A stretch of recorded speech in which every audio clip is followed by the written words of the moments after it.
enough to have an expert with us today to help break it all down. Well, the thing is, it's not just about how much money China has in U.S. dollars. It's about how vulnerable that makes them.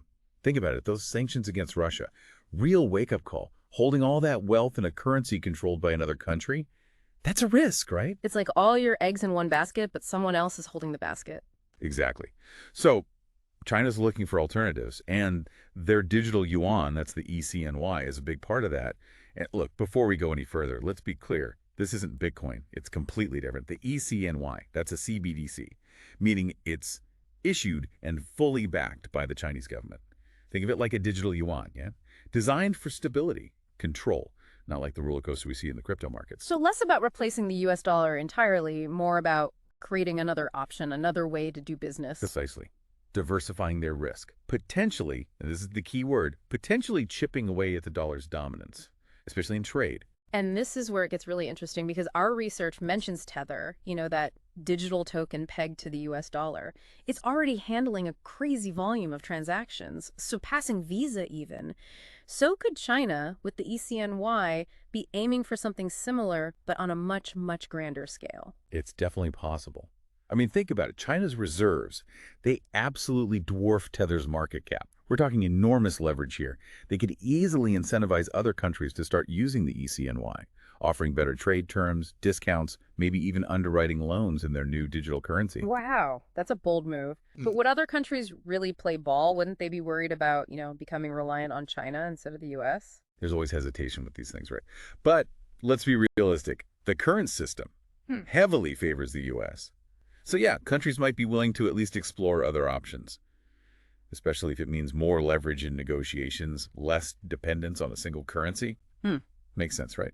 And that recent oil deal, China and Saudi Arabia, that feels like a pretty big deal in all this. What do you think? Oh, absolutely. I mean, that raised eyebrows for a reason. It's a signal, right? They're willing to at least explore alternatives to the US dollar, especially in energy markets. And that's huge, right?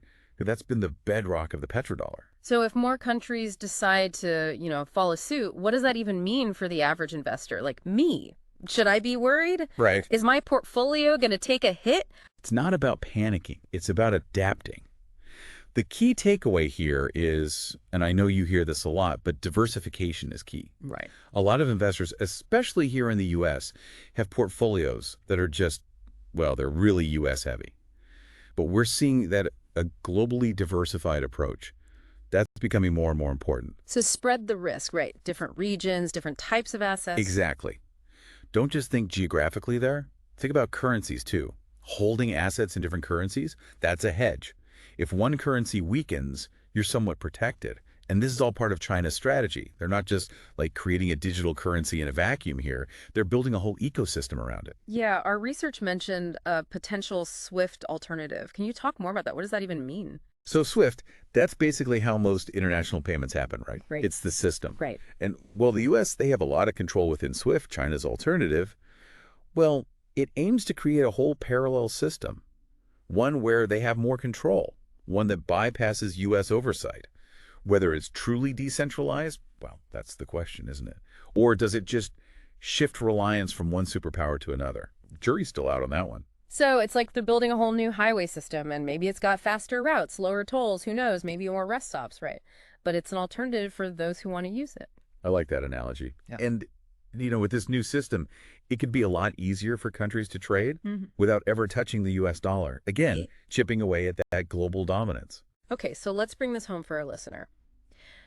Imagine waking up tomorrow and the dollar, it's taken a serious hit. It's worth less.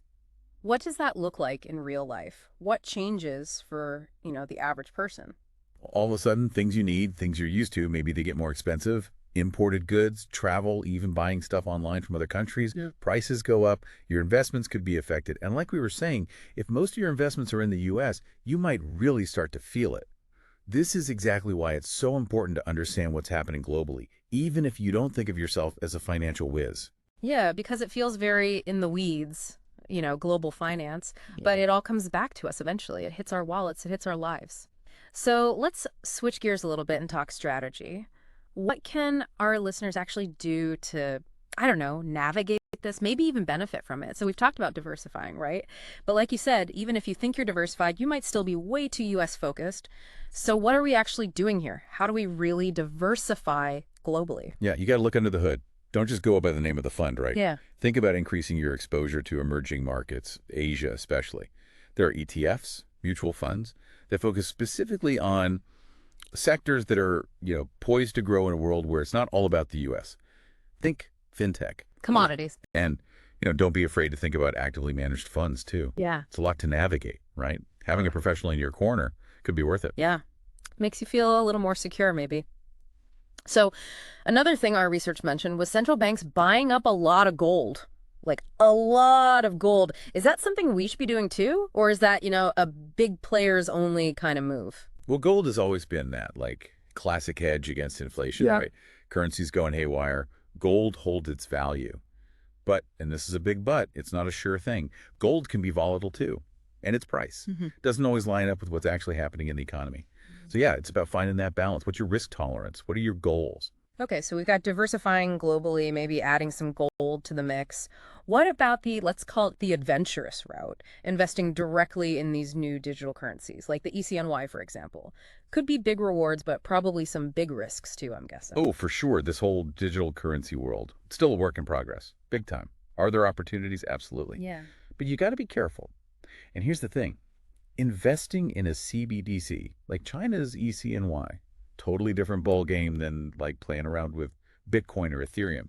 You're essentially, and this is the bottom line, you're betting on China, on their government, their policies, their long-term success. No small thing. So it's kind of like, I don't know, it's like betting on a horse race, but the horse is a whole country's economy. Love it. High stakes indeed. So high stakes, what do we need to be watching for?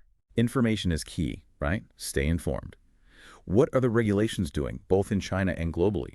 For example, that whole debate here in the U.S. about a digital dollar. That's a big deal. Keep an eye on that. How that plays out could have a huge ripple effect on other CBDCs. So knowledge is power. And always, I guess. 100%. Yeah. We're in uncharted territory here.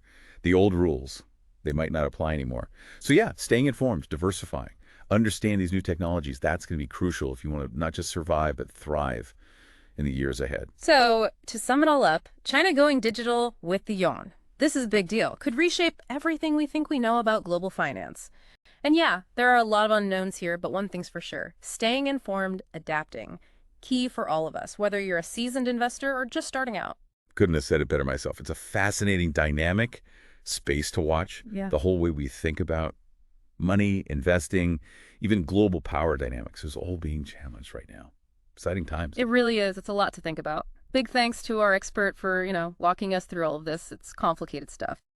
To everyone listening, thanks for joining us on this deep dive. It's been wild. And until next time, keep learning, stay curious, and as always, invest wisely.